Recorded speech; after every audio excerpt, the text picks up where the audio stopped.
Here's the thing. If they get Zyra and Ashe through back to Cloud9, I feel like they're going to pick them with their 2 first picks on the red side. But that means that effectively Cloud9 has to leave something up for Fnatic that is worth Fnatic picking over Zyra.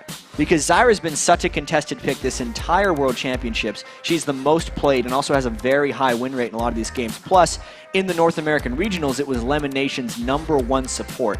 And so much of Cloud9's strategies revolve around Zyra and Ashe, and since neither of those champions are banned so far, I'm actually kind of thinking something's going through with that. But with that being said, if Fnatic plays this smart, they could actually get an Ahri or a Zed with their first pick if they don't ban one of them here. And you know, it's something that we've seen from Cloud9 all the way through. They're so researched coming into this one. Their picks and bans have actually been going pretty quick here. Yeah. We were talking earlier about what do we think Fnatic would have for this first pick, because we knew they were the blue side. Aatrox actually is something I thought they probably would have gone for, but was banned out. So clever scouting coming out from Cloud9. Orianna and Ahri being the final bans from Cloud9. So all of those mid laners being targeted. So much targeting. At the same time as Peke's pool getting attacked, I feel like High's champion pool is getting attacked a little bit harder. The fact that the Zed and the Ahri ban came down right at the start, it really limits the champions that High can even think about playing. And a first pick, Kassadin. This is Fnatic saying they don't respect High's ability in mid lane, because normally Peke waits for that Kassadin pick very late. Oftentimes the European metagame later on in the season started evolving to last picking your mid, but Fnatic just going right away with Kassadin, who they've won so many games with, and saying there's enough mids banned that they're not fearing anything from Cloud9. Kassadin had become a standard ban in Europe throughout the summer, because you got Alex Ich, which we've already seen. We've seen Peke on it. Bjergsen, who is right behind me. There's so many champions in that mid lane that are so strong on Kassadin, so I'm no surprise that. It's definitely slowed things down. What do we think, though? Do we think we're going to see the Zyra-Ashe combo? That's my guess right now, because there's so much banned against that, it's not even close. Didn't even think of Shen. Not even close. Shen's been taken out of this for so long. We didn't even realize that, of course, he was left open. And Elise in there. That's going to be for Meteos. So at the same time, if they wouldn't have picked Shen there, they would have given Fnatic Shen Kassadin, which would have allowed Soaz and Peke to really pull off their combo plays that they like to do, catching 2 people off guard. Wow. Well, this is very interesting right now. Soaz hates playing Shen, but Balls actually doesn't like playing Shen that much either. No. Both those guys are extremely... They want to be aggressive. They want to be aggressive and fight, but at the same time, push. they respect the power of Shen right now. 100% pick bans throughout the World Championships. Him and Zed are the 2 champions that fit into that. And of course, Fnatic will take away Zyra from Cloud9 after this. Yeah. Zyra Corki being picked in, so it is the combo. It's obviously, Corki's definitely become into it this tournament. We saw the exact same combo up against Samsung Ozone to great effect from Fnatic. Yeah, and I'm curious whether Cloud9's been caught off guard by this, because they run through typically so many pick and ban scenarios, and when I was watching the North American Regionals, their picks were almost instantaneous. Right after the enemy did, they do them right away. But at this point, this is the longest I've almost ever seen Cloud9 take in the pick and ban phase, knowing that, you know, the Shen and Elise are very core Cloud9 picks, absolutely. But with Zyra being taken away from them, I really expect them to have a priority on that. The next priority for Lemon Nation typically is Thresh at this point, but I don't know if you feel safe with that in this team composition. And High, at the same time, doesn't have anything left that we know of. We talked about the experience, obviously, in the pre-show, the analysis, guys. We're talking about how experienced they are. This is Cloud9's biggest ever game, whereas Fnatic, they're the Season 1 champions. Yeah. Gragas and Sona, though, getting selected for Cloud9. Took a lot of deliberation over that one. It really did. And if I'm thinking about the Lemon Nation tier list of supports that I've seen them play, it generally goes Zyra, Thresh, and Sona's down at 3 or 4. So them picking it here and then picking Gragas, which is... High's never played Gragas here in competitive as far as I know. They're a little bit off their game, where if we look at Fnatic, their picks are very Fnatic-esque right now. They could still go with pretty much whatever they want. Maybe they could go York in the top lane, to please you. It is something that Soaz has played in the past. A couple of his champions have been taken away as well. It's the one game they lost. They picked Yorick. And I've already talked to Soaz about it, and he was like, no, it was not Yorick. But instead, everybody else was like, no, it really was. But we could see Soaz going with Lissandra in the top lane. It's a champion he's played a number of times. Cyanide's certainly on Jarvan, very comfortable champion. So this could be all-round very comfortable picks for Fnatic, and it is. Fnatic's picked their pretty standard double AP composition with a Jarvan jungle. This is going to allow them to play their play style. They have 2 effective roaming assassins right there, or type of roaming assassins. Peke and Soaz both on AP. Pekka is going to be teleport Kassadin. All the things we talked about for Fnatic that they were so successful on a group stage are coming up right here against Cloud9. I mean, if Cloud9's ready for it, then they're going to be ready for it, because this is exactly what Fnatic loves playing the most. Well, and the question is whether Cloud9 have pulled something out, whether this is a secret strategy they've been working on just for this matchup, because sometimes they backfire quite horribly. Oftentimes. I mean, we got to keep in mind, Cloud9 only lost 3 games. Yes. Since they joined the in LCS, North America, including the playoffs. In North America, Fnatic lost a heck of a lot more over in Europe as well. They did. So it's been a wide open thing. We do not know what's going to happen in this game. I look at the Cloud9 composition. Everything is standard except for the Gragas. It's a complete unknown for High. Well, as we wait for the game to start, let's check out what you guys at home think is going to be the first team to win their way into the semi-finals. According to lolesports.com, 55% of you believe in apple pie. It is Cloud9 winning the vote. Yeah, I mean, I can't say I'm too surprised. A lot of the Cloud9 fans are really hoping right now against Fnatic. And the vote definitely reflects most feelings on this game, because even though we had analysts going 3-1, a lot of the other people backstage were saying Cloud9. There's a lot of nationalism riding on this game as well, because pretty much anyone I talk to that is from the European region says Fnatic. Well, you've got USA chance, so what do you expect? We are here in America after all, so not surprising that Cloud9 are the favorites. It does surprise me that obviously the European fans will be wide awake. It's 9 o'clock in mainland Europe right now, so you guys all at home haven't been voting strong enough. The North America have been kicking your ass online, it seems. Let's see whether they can do it on the Rift. That's the question. What do we think here, Jack? Coming into this game, we've seen Fnatic with a comfortable setup, a comfortable lineup.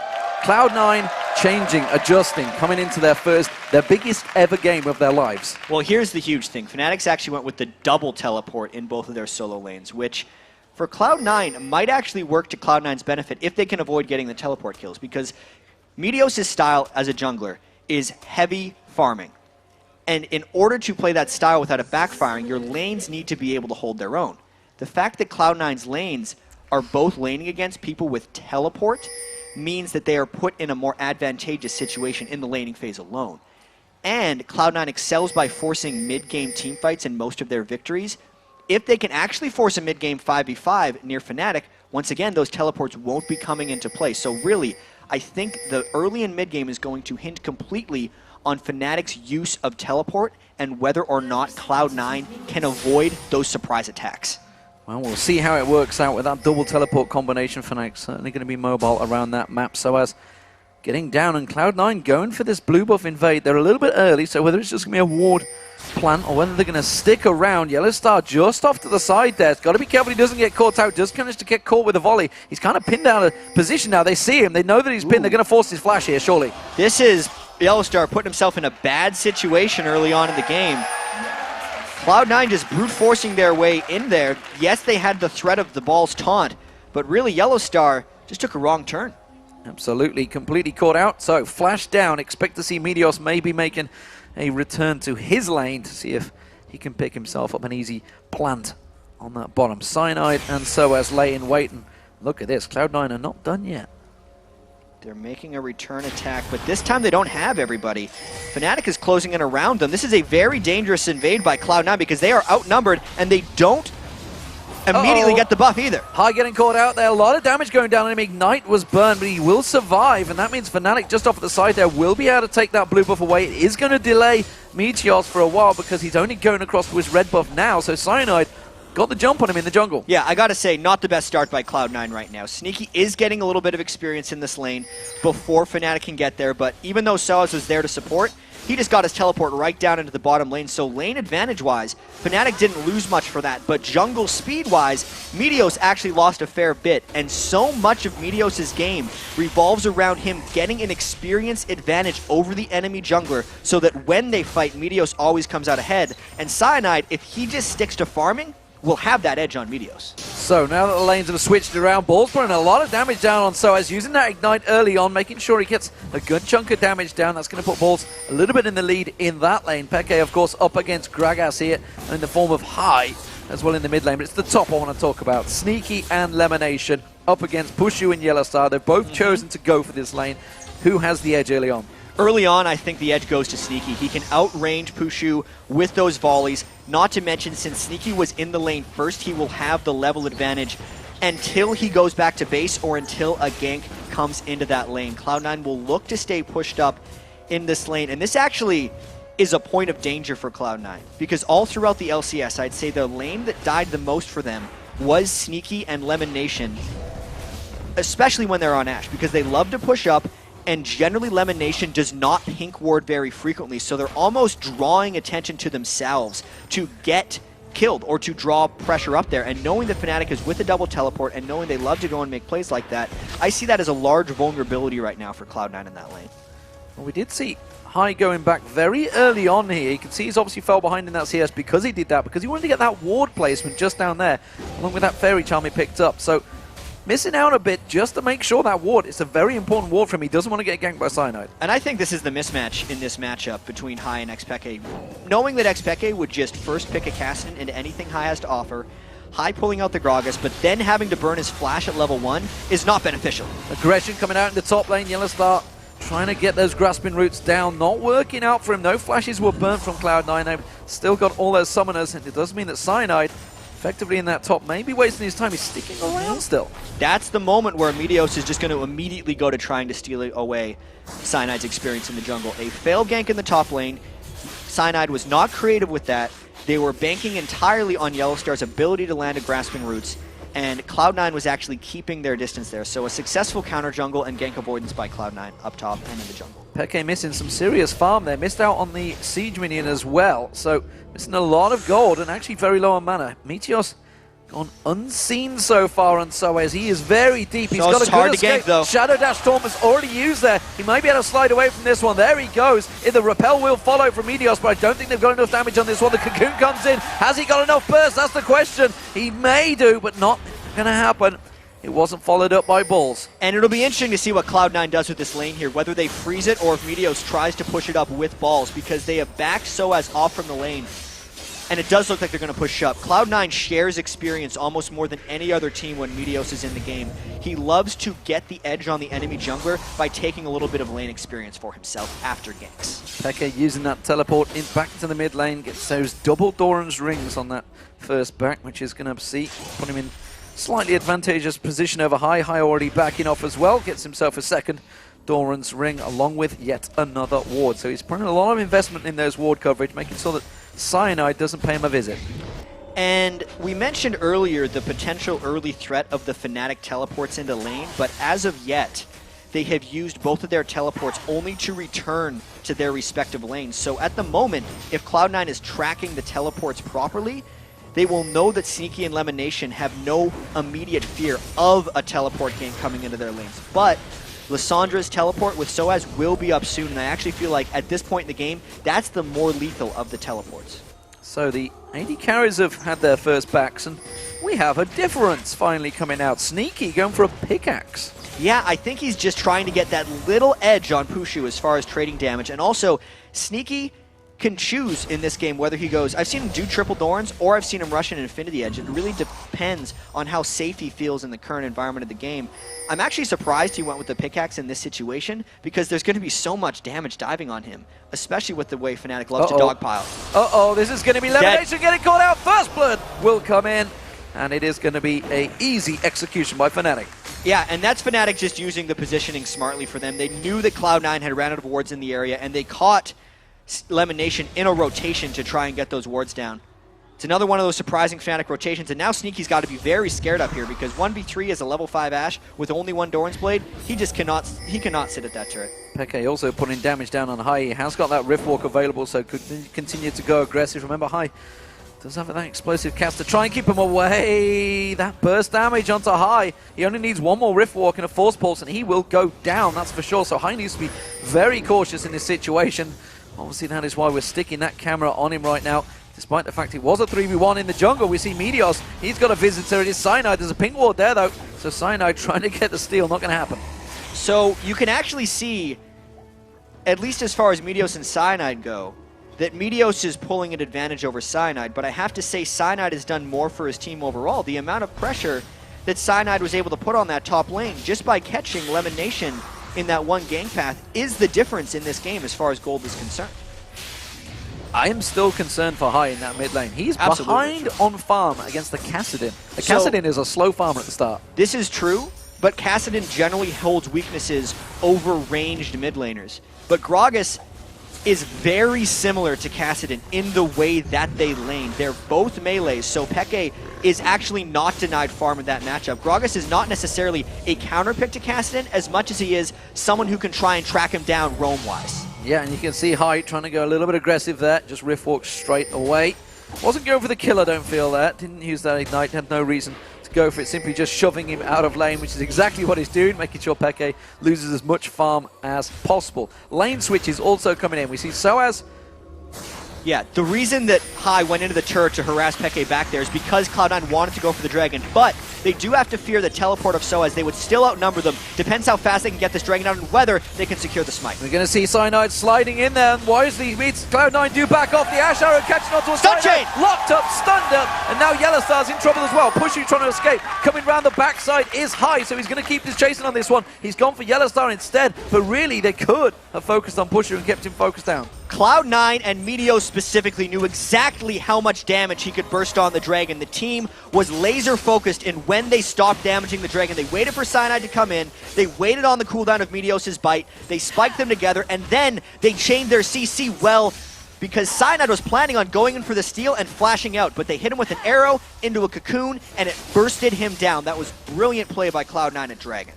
So let's have a look across the board. What is happening? Soaz and Ball's in this top lane. Ball's gone for that magic resist, as you would expect with the Negatron Slope. He's up against Lysandra in lane. Soaz himself went for the double Dorans and an Amptoman.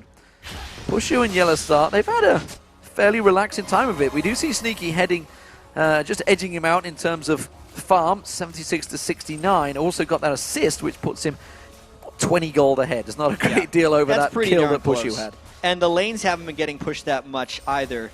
These teams are really trying to trade farm as much as possible, and if we keep tracking the builds from Cloud9, magic resist is absolutely paramount, because if we look at Fnatic, not only do they have a double AP as far as their solo lanes are concerned, but Corki does more magic damage to champions than physical damage in pretty much every game he is involved in. So with the early Chalice of Harmony from High and the early Negatron Cloak from Balls most likely going into a Spirit Visage, there could be a large amount of defense that Fnatic has trouble blowing through if Cloud9 can pull a bit of an edge. Well, Pushu's got to be a little bit careful here, getting caught out by the slow arrows. Elimination keeping pressure on him as well.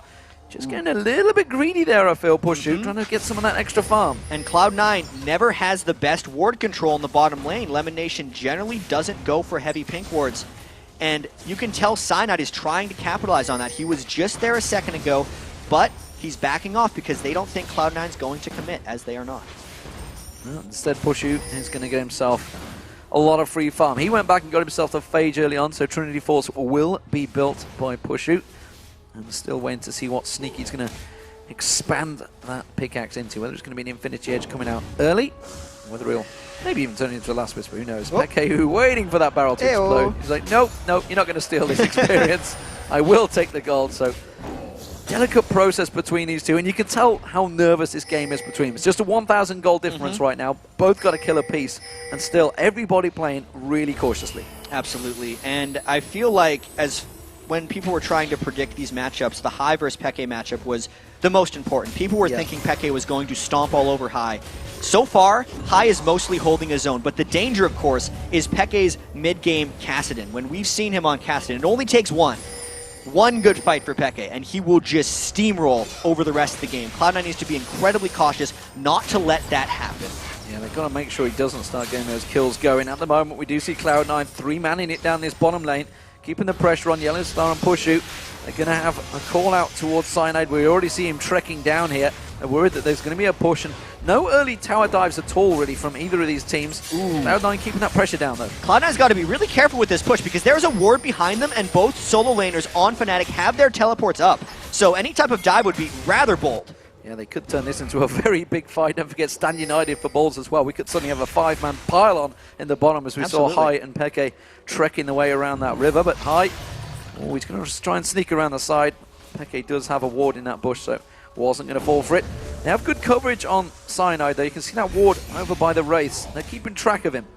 And that's actually a really good thing to mention, D-Man, is the overall tension in this game, knowing that effectively everyone can appear on fights from almost nowhere. Because Balls is Shen, his stand United can generally join the rest of Cloud9. Hai, as far as mid laners go, even though he doesn't have teleport, can get around the map almost faster than any other champion with the low cooldown of body slam as he's moving between lanes. So those bottom lane 3v2 pushes can extremely quickly turn into 5v5 brawls. And I think that's one of the reasons these teams are poking at each other so cautiously, because they're almost waiting for the other team to commit 5 so that they can back away and then push the other lanes. This is very rare, actually, that we're 14 minutes into a game with no turrets having fallen.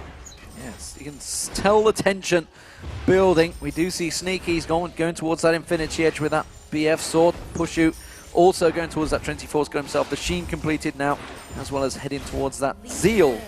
The mid laners, we see Peke, he's gone back and got that Catalyst now, so stacking out that mana pool. Meanwhile, the Fiendish Codex has just been picked up by Hai, so...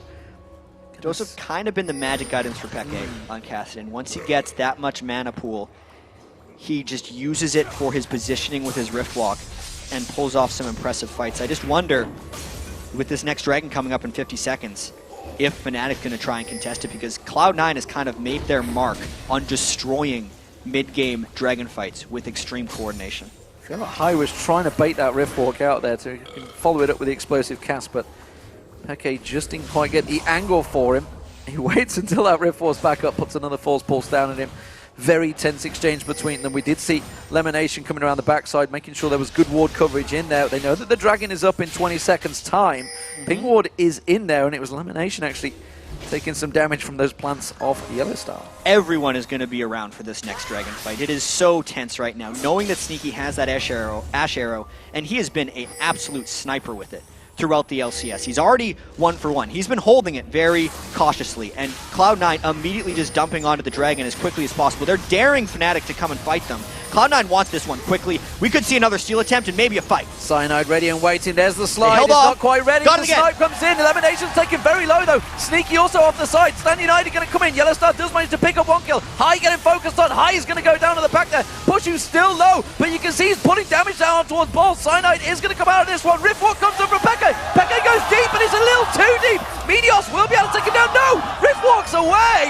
And would you believe it? They do still get Peke down. Balls taken low, so has Mayfield. Fancy this one, but it is very close. It's a 3 for 2. Now they're keeping on. Good Cocoon on towards Soas. Have they got the damage to get on towards him? A Shadow Dash from Balls will be enough to finish him off. Forces him to get away. The Claw of Doom manages to help him escape.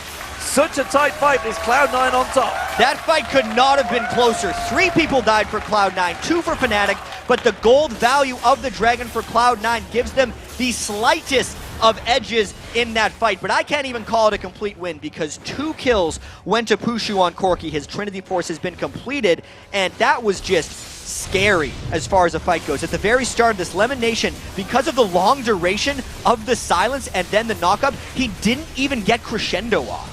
At that point, both these teams actually played this fight very well. Sneaky was not damaged on while Balls was coming in with the Shen ultimate, and Peke waited until the last second. This is so close. Meteos stunned right there, baiting Peke in for the long. Then the red buff actually ended up ticking Peke down once he was through the wall. Everything in this fight was extremely back and forth. All at the end, Meteos nearly finished off Soas as well if it wasn't for the last second of his Lissandra E cooldown. This is the game living up to the hype to me right now. This is indeed 4-3, and off the back of that fight, a lot of items were completed as well. So as you can see, he's got that Abyssal Scepter. We do just see Source Boots coming out from Peke, so again, keeping that mobility going. Hasn't completed any other items. Trinity Force for Pushu. Infinity Edge not quite ready for Sneaky, but you can see it's pretty much done and dusted. And actually, Cloud9 have switched their lanes around. We see Sneaky and Lemonation now in this mid lane. Meteos just waiting in the wings, and it does look like a rotation from Fnatic here. You can see Pushu and Yellowstar going up to mid. I think for the most part, Peke was actually becoming a bit of an issue for Hai. And Cloud9's general playstyle has actually been to have Hai become a bit of a split pusher in the mid-game, especially with Gragas, who can clear waves faster.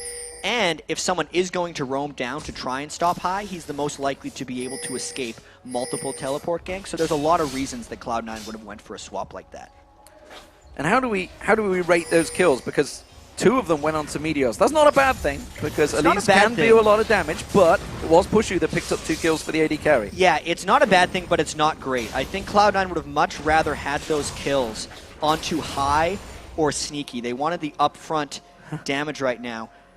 They might be just roaming around and trying to follow Peke's Kassadin, keeping him down as much as possible. This game is still incredibly close around the 18-minute mark, and the craziest thing, D-Man, is that the turrets still haven't fallen.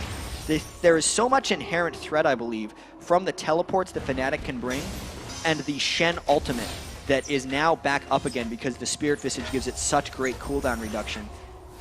And on top of everything else, Fnatic is scared of getting caught up by an Ashe arrow. Well, interesting stuff from Cloud9 here. You can see they've just switched back around and they've shoved both lanes. You saw that High was trying to keep Pushu busy, was shoving that lane back in there. Peke will go back to that lane, and again, we see back down towards the bottom, but Pushu and Yellowstar have joined them there, but Sneaky and Elimination, they just shove that wave straight up there so he can get that Infinity Edge completed.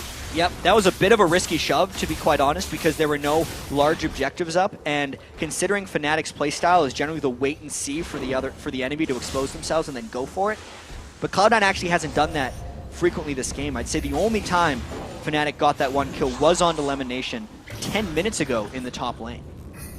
So, top lane, speaking of that, we haven't seen a great deal of it. We do see Soaz backing, so we'll see what he comes out with. Or is he going to get let back to go? Yes, he is. Simply balls, he's just going to get that ward out there to get a little bit of coverage. Sneaky and Elimination back in this bottom lane. Infinity Edge now completed along with those Berserker Greaves, along with Source Boots though for Pushu with that Trinity Force. So we'll see whether these decide to bump heads as Sneaky shoves in. They're going to get a lot of damage on this turret before Pushu gets back here. Yeah, they have to fear the teleports as well, along with the wave clear of Pushu. And just to talk a bit about the item builds, both of these teams are really building in ways that I agree with heavily. Meteos, who is normally an offensive-minded jungler and often would go magic penetration on Elise, rushed a Locket of the Iron Solari because he knows the team needs magic resist auras to deal with all of the magic damage coming out from Fnatic. First turret of the game comes as a small result of that. First turret of the game does go down, but we see Soaz doing the exact same in the top lane. So all square. Dead once even. Again, still just slightest advantages. This middle turret, High is definitely going to get this one down before anyone could react to it. We see Peke coming in. Force Ball's not going to pick up that gold. He's going to have to back off from this one. He's not going to be able to get that wave. He's trying to get that Force Balls back up. They might go aggressive here. C9's going to get caught out. Arrow comes through, catches on Peke. They didn't focus targeting though. The barrel has been used already. The Ignite is available from High. He's going to go aggressive. Is he going to have enough? No, he's not. Just down the side though, we see Yellowstar going down. It was Sneaky that managed to pick up the kill. And Cloud9 just stacked so much crowd control that the highly mobile Fnatic was caught effectively in place. Yellowstar tried to defend, and this could be a continued push here for Cloud9. Soaz does have teleport, and Fnatic has one back to the base. Balls could also join to create a 5-man squad for Cloud9 if they so choose. A fast-paced turn of aggression from Cloud9. They had the read of Fnatic there. Seemed to work out very well from them. Peke was just completely caught off the side. Cloud9 immediately reacting on simply taking that bottom turret, rotating around and just shoving Fnatic down in that mid lane. High was ready and waiting to go, but the Dragon has spawned and they're all ready for it. Yeah, I gotta say, this game is an absolute pleasure to watch, and right now Fnatic has an edge in this Dragon fight because they have the ultimates, whereas Cloud9 used them for the turret and the 1 kill. Even High's ultimate is not up, but Cloud9 doesn't care! Pushu gets focused on, he has to get away. He's actually tanking up the Dragon. Soaz hasn't used that ultimate yet. He's gonna lock down Elimination. Elimination with no mana at all, but look at this. Round the backside, Pushu getting locked in, forced to flash away. We can see Meteos continue to chase on through. He may be the death of him. Yes, he will. Soaz in the meantime, he comes around. He is going to get one down, but look at that. Sneaky once again gets the kill, this time on Peke. Soaz, though, comes in. He takes down High in the mid. Elimination getting taken low, gets dunked on by C9. Yellowstar off the back. Soaz goes down. Elimination goes down. It's a 2-for-2. The arrow on towards Yellowstar. He's so low on hit points. He's going to get locked up. It will be another. It's a double kill for Balls. Cyanide now. He's in trouble. He's not going to be able to escape this one, surely. The slow arrow from Sneaky does catch him down. Hawkshot's going to give his vision away. Balls is ready and waiting to chase. But it's not going to be. It's a 3-for-3. Wow. What a fight. These fights Dragon didn't even go down. Absolute chaos. No, because Cloud9 engaged before a possible smite war could even happen. Sneaky wasn't even in range at the start of that fight. Cloud9 started that fight without having their big cooldowns up. And now they're trying to finish Dragon on top of a pink ward. How quickly can Peke and the rest of Fnatic get there to push them off of this dragon? Teleport coming in. It is going to be Soaz that joins it, and they forced the back away from that one already. But the rest of Cloud9 just never ends. They're getting close. It's going to be all for this dragon once again. Well, let's wait on the cooldowns once again. High's explosive cask is up. This time, Lemon Nation has Crescendo. We look across to Fnatic. The only ultimates they're missing are Lysandre's and Jarvan's. Look out, Lemon Nation. Lemon Nation getting caught out there. Has to use the Crescendo. It's not going to be enough. High getting locked up now. The dragon will go down, but that's going to be High going down in the background. They could collapse on towards Cloud9 here. You can see just off the top of the screen, you see Peke moving around. Pushu is there as well, just off the side. They're not going to collapse. Cloud9 is safe. It was 2 kills for one dragon. That was absolute split decision by Cloud9, and we very rarely see that against them. That is the chaos that Fnatic creates as a team, and they're waiting in the right brush, catching ball. Ball's getting locked up. Stranglethorns comes out. He's already used that Shadow Dash. Meteor's doing what he can, but he may get locked up as well. The whole of Cloud Fnatic coming on towards him. He does get away. Soaz is going to follow it through. Pushu comes in. He gets the kill. It's a 4-0-4 Corki. And that is the legendary Fnatic rotations that we talk about. Cloud9 thought they could take a shortcut to defending their middle turret, thinking Fnatic had pulled off after getting 2 kills and taken it at that. But that is not the way Fnatic thinks. They get you when you least expect it, and that gets them 2 kills as well as the turret, and effectively evens this game once again. So, look at the gold. Just 500 between the teams. Didn't get much closer. 25 minutes almost gone, and as you mentioned, Jack, this game almost certainly living up to the hype. North America's #1 versus Europe's #1. And it is going to be a battle for the ages, I feel, because neither team wants to edge up on this one. Let's take stock of the situation, because Pushu came out quite big after that fight. Yeah, Pushu is going to be shredding some people right now, finishing his Bloodthirster and effectively pulling ahead of Sneaky in items. I do believe that Trinity Force and Bloodthirster is a greater item threshold than iEdge and Static Shiv right now, but mainly we need to focus on Peke and Soaz, because that is the chase machine of Fnatic. That is the thing that really makes them tick. Pushu will be there for the cleanup, as usual, and his score will continue to rise if Fnatic is to win this game. But what really matters is Peke's Kassadin and Soaz's Lysandre. If they can close through and stop Sneaky, which as an immobile carry in Ashe is very possible, it could be lights out for Cloud9. I mean, Fnatic has made it through the laning phase for Kassadin, even though that was expected since he was matched up against Gragas. We've seen this story before. Oh, look at this maneuvering coming out. Cloud9 was stacking up for the top of Fnatic, who quickly rotated around. They want to shove straight for the inner turret. And Cloud9 is actually going to take part of this trade. There's a bit of indecision coming from them again. Fnatic might wait in the brush here. They're at the very least getting 1 turret, maybe more. Cloud9 splitting up once again. This is not a pace race they want for sure. Fnatic, they're not done here, because they still see 2 members backing off the top lane. They could go straight for the inhibitor turret. They will. They're going to go right for this. There's still an Ashe and a Sona in the lane. They just got back to base. The turret goes down. Now, Cloud9 engages. They go for Peke, and he's not really the right target, because the Stranglethorns is going to bounce Meteors up. That's going to be High going down. Massive kill for Fnatic here. See, Sneaky, he's going to get dropped as well. Crescendo simply saves their lives. It takes Cyanide down, but 4 members of Fnatic are still alive in the base, and 3 members of Cloud9 are already dead. Cloud9 was so indecisive in that, and Fnatic was not. They engaged before Lemon Nation and Sneaky had arrived in that fight, and the comboing of Fnatic wrecked Cloud9. Simple position in there from Fnatic. Fantastic stuff. Seemed to work out well for them. It's edged them ahead in the goal, but let's not get carried away. It's only 1,000 difference. Let's check this. Yeah, the big thing here is High's ultimate did not disperse Fnatic the way they wanted to. At the start of this fight, they wanted the Gragas barrel to disengage so Sneaky could catch up, but by the time Sneaky arrived, half the team was already dead. Peke was completely in chase mode, so was Soaz, and they were able to just chase down, finish off the people, and get the inhibitor. And we talked about the crowd control link that Cloud9 did on Cyanide there. Check that. That was a grasping route into a Stranglethorn, into Soaz's ultimate. High and Meteos just could not do anything about that fight. No, despite Meteos' having defense, and this is just Fnatic having control of the map. Peke is actually stacking up his Rift Walk. The next time someone comes through, he's going to get a face full of Kassadin. We want to get that force balls higher, and I think it's Lemon Nation that they're looking for. Peke, though, they're going to look closing on towards Meteos. He's going to get locked up. He was doing so well at the start, but It seems that the Fnatic machine, where are you going to go? Is it going to be enough? Stand United is going to come out. They're going to back away from this one. High goes aggressive on towards Soaz. Has he got the damage? The explosive cast comes out. Oh, force balls. He's got too deep. Peke may got himself out here. C9 slides in. Peke. Rift walks away. And Cloud9 and Fnatic exchange blows, but nobody goes down. Cloud9 really needed to pick up some kills there because that was catching Fnatic out of position and landing an Ash Arrow square into the face of Xpeke. But even though it's only a 1,000 lead, Fnatic is up more than that. Just based on the way these fights are happening, based on the ward control they have acquired, and considering that there is an inhibitor down for Cloud9. Cloud9 is on the absolute defensive right now. And from what we've seen, Fnatic loves being ahead in these games. Knowing they have the double teleport to completely contain the position of Cloud9 means this lead is a lot more than 1,000 gold. And let's not forget, Peke likes the back door. They can't leave anything open. We see him down the bottom. He's going to shove down this bottom lane turret. I don't think Cloud9 are going to do anything to defend against this one.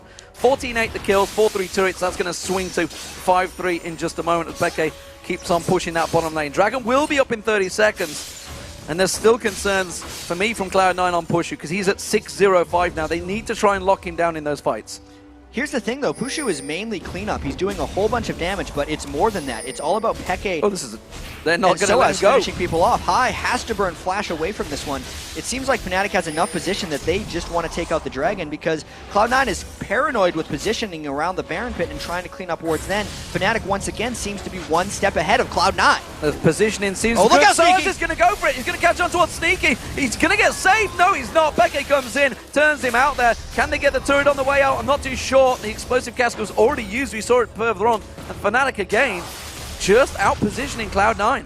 And it's because their champions are positioned to do so. Lissandra and Kassadin are pretty core Fnatic champions as far as being able to teleport right where they want and blow someone up before they have a chance to go back. Sneaky actually burned his flash and his barrier for that, but it did not matter. And this is the fear for Cloud9 when they were against this composition, is if Peke and Soaz would get to go where they want, there's not a real way of Sneaky dealing with that. Sneaky's still trying to build up armor penetration right now, but he's just dying. Yeah, that last Whisper is getting there slowly but surely. Meanwhile, Banshee's Veil has been completed by Pushu, so he's got a little bit defensive on his third item. We'll see how that works out. Obviously, worried about those arrows potentially coming out from Sneaky. They've certainly been on point. The question is, can the damage now follow up after it? Fnatic have effectively stacked out a lot of damage items. Seraph Embrace just completed by Peke. Rabnon's Death Cap was picked up by Hyde, so he is potential to blow someone up. Question is, can he get that free time on them? Yeah, it would have to be a pretty key combo right now, and knowing that there's actually a bit of magic resist on Fnatic as well, it becomes much more difficult. Wow. Peke's split pushing with teleport as well, and like, there's not a good way right now for Cloud9 to regain position over this Baron buff, just knowing the absolute mobility that Fnatic has right now. Cloud9 did have it for a second, but then Fnatic has caught them in 3v4s, 5v3s, 2v4s, too many times now. And it effectively means that even the 5v5, if Fnatic is down 2 combat spells because they have double teleport, it might not be enough for Cloud9. Let's see how much damage Peke can put down. Not a great deal on balls right now. It seems he's just managed to lifesteal a lot of that back. Soaz, though, he's got that Zhonya's Hourglass completed, and I fear that may well spell a certain dive for Fnatic. They're not going to be too afraid to go straight in on Cloud9 the next time they meet. And you can see it's actually C9 being so aggressive around that red buff area. He's been looking for a fight around there for some time. Yeah, Fnatic is really just waiting to find their next big opportunity, and I think it's going to come fairly shortly. Cloud9 continues to come in to their jungle and attempt to regain vision control. That is just giving Fnatic multiple opportunities to try and pounce. Peke's now roamed back around to the mid lane. He might be coming in around behind Cloud9. At the very least, Cloud9's going to have to either give up this outer turret or stand and fight. Well, let's not forget that inhibitor is completely exposed. There's minions on it right now, and Cloud9 realize they're going to have to try and defend this one. They have come around. There's only a couple of hits left on it from Pushu. Be surprised if they stick around on Meteos this one. is up You can really see far. Just off the round, there's the Hawk shot. They realize the danger. Peke does come in, doesn't get the slow. Meteos is going to land back in there. Are they going to go for him? They do lock him down. Stan United has been used. Fnatic are just going to back straight out. There's going to be a good catch on towards C9. He's taking a lot of damage. He may go down from this one, but the rest of Cloud9 have gone a little too deep for it. Meteos is going to get taken down. Balls is the next focus target. Soaz comes in. Good crescendo from Lemonation. Blows Soaz in there. Pops that ultimate straight off though. Peke picks up one. Peke going to close in towards Lemonation. He's going to be the next focus target. There it is. The Rift Walk force pulse straight on towards High. Going to be next. Sneaky goes down off the side. Peke's going to roam in. There's the triple kill. And it's Fnatic. Cleanup duty. That's an ace. Just destroyed Cloud9 in that one. They got them into the fight because Meteos was honestly trying to pick it, and that is the way both of these teams play. Cloud9 does not let themselves get starved out, and Fnatic knows how to finish. That is surely the game now for Fnatic. Game 1 of the quarterfinals as the Season 3 World Championships will go to Europe's Fnatic. They have struck first blood on North America's Cloud9. This is still a very tight battle, I feel, though, because that game went close for 25 minutes. Yeah, even though this one ended in 33 minutes, it was not because it was one-sided by any means. Cloud9 was going blow for blow with Fnatic for the majority of this game, but in the end, it was those unconventional, almost annoying-looking rotations that Fnatic always is able to pull off. They caught Cloud9 coming towards turrets, trying to defend them again and again, and Cloud9 was not reacting appropriately. Fnatic definitely gets round 1, clearing away. And it's all about the team comps, because simply put, no team in North America has ran Lissandra top lane, Cassidy in mid lane. They didn't really know what they're up against, and this is what we talked about right at the start, the international experience. Well, I actually think it's just mainly the teleport experience. It's the European region, which has done very well so far here at the World Championships, having 2 teams expand out of the group stage for them. And they knew already that Cloud9 was going to have a little trouble dealing with the teleport. How about 2, right? But at the same time, the teleports weren't even the things there. It was the threat of the teleports and the positioning in Fog of War. Absolutely. So, that is game 1. Let's send it over to Trevor and the guys at the desk to take us through for